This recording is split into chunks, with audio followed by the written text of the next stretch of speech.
Yang Mulia His Excellency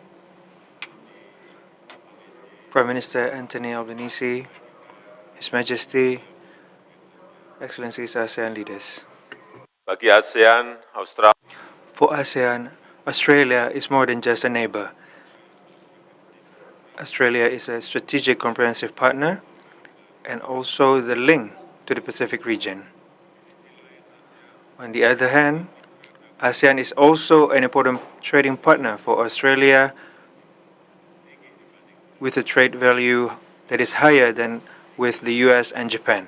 Therefore, whatever happens in the Indo-Pacific will have a major impact for Australia as well as for ASEAN. Therefore, ASEAN and Australia both have the interest, both have the responsibility to ensure that the Indo-Pacific remains peaceful and stable, and to turn it into an epicentrum of growth. ASEAN is very appreciative of Australia's support towards the ASEAN outlook on the Indo-Pacific, as well as Australia's active participation in the ASEAN Indo-Pacific Forum, especially the active role of Prime Minister Albanese. Thank you, Prime Minister Albanese. And with the principle of inclusiveness, this year, ASEAN will work together with the Indian Ocean Rim Association and Pacific Islands Forum, and ASEAN is also committed to continue to establish mutually beneficial cooperation with Australia. That is all from me, and I hereby declare the third ASEAN-Australia Summit open. saya mengundang Next, I would like to invite His Excellency Anthony Albanese, Prime Minister of Australia, to deliver his opening remarks.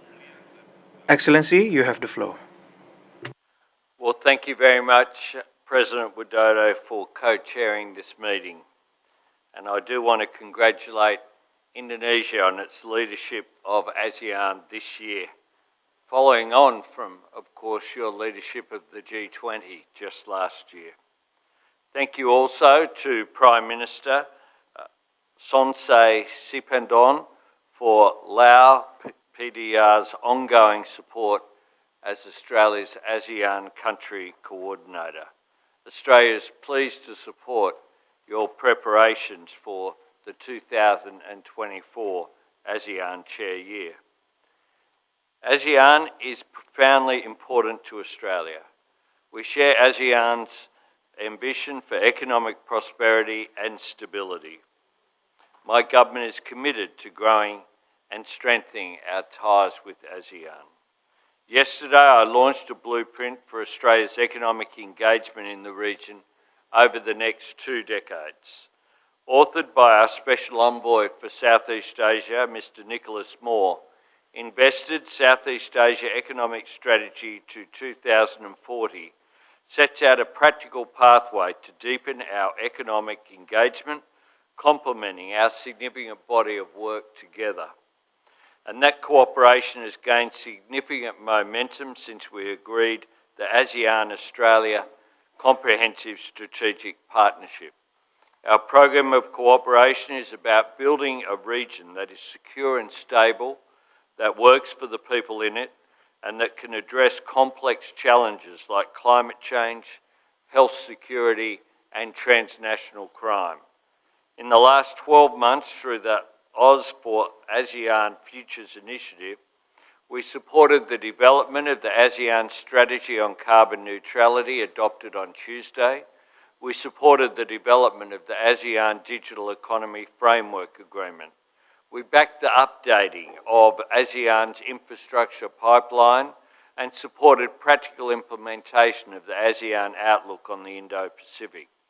Australia is committed to supporting Southeast Asia's long-term food security. Our work on this will help protect our resilience to global shocks. We're working closely to seize the opportunities of the clean energy transition.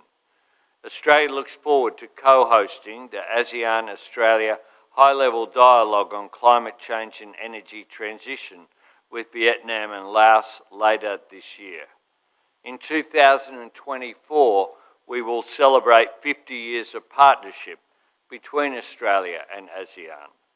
To commemorate this important anniversary, it will be my great honour to welcome ASEAN leaders to Melbourne in March next year for an ASEAN-Australia Special Summit.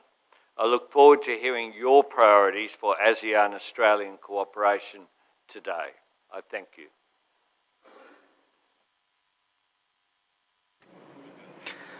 Thank you, Your Excellency. Next, before we start the closed plenary session behind closed doors, I respectfully ask all media personnel